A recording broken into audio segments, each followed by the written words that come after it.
Yes. Assalamu alaikum. My question is how to increase the self-esteem in children.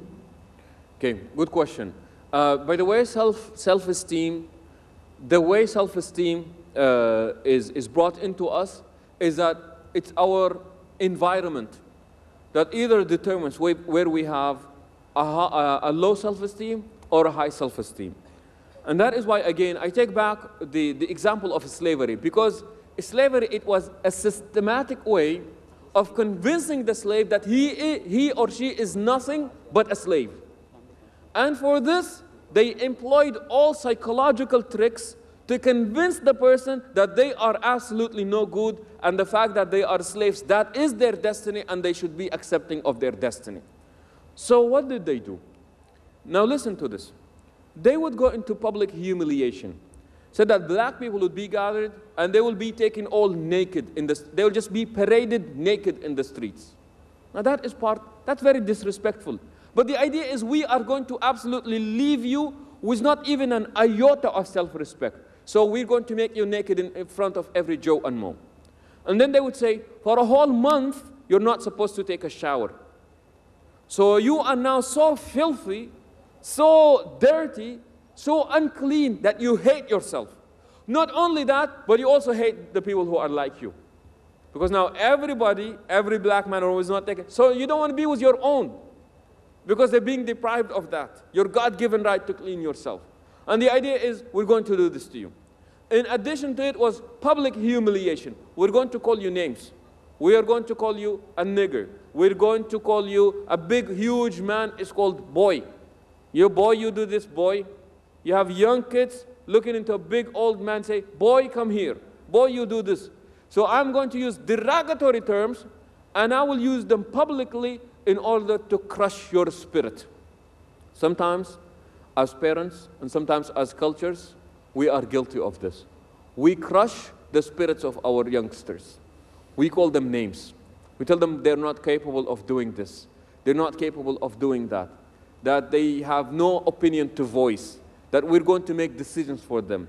They have no ability, they have no right to voice their concerns or their opinions. So the Prophet ﷺ would deal with people, and he would deal with them in such a fashion that truly nourishes their self-respect. Tell you a story that Jabir ibn Abdullah, a famous companion of the Prophet ﷺ, was one time feeling very sick. He was not feeling well. So the Prophet ﷺ went to visit him.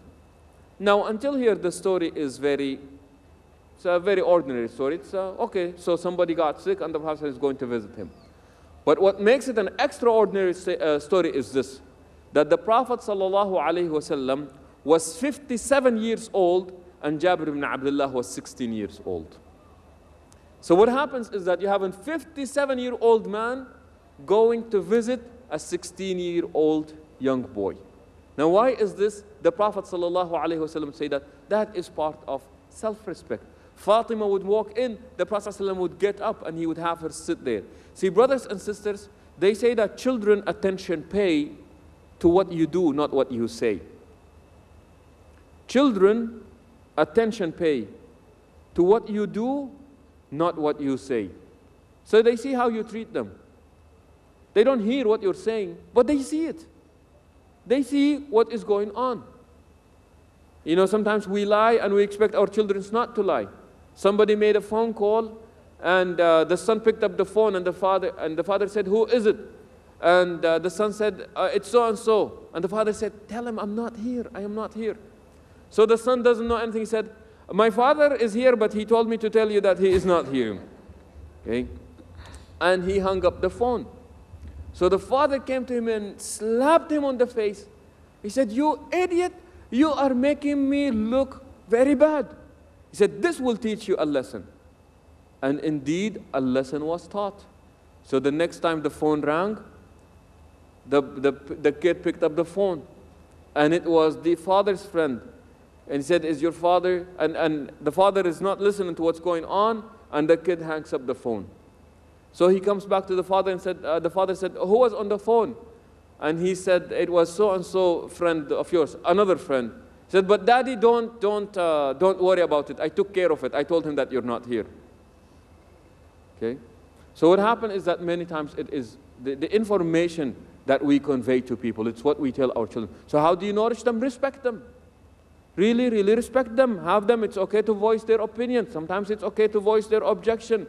You should have boundaries, yes, but you should also give them, a freedom to express them. And the minute you do this, when they want to say no outside, if they have been taught at home that it's okay for them to say no, when they are adults out there one day, they will also say no.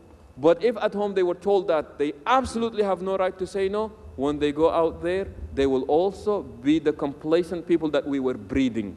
They will be the slaves that we were making at home. They will be the enslaved that we were cooking inside our home, and at that point, we're just breeding more slaves. We are bringing on weaker people. We are bringing into our society people who absolutely lack self-respect.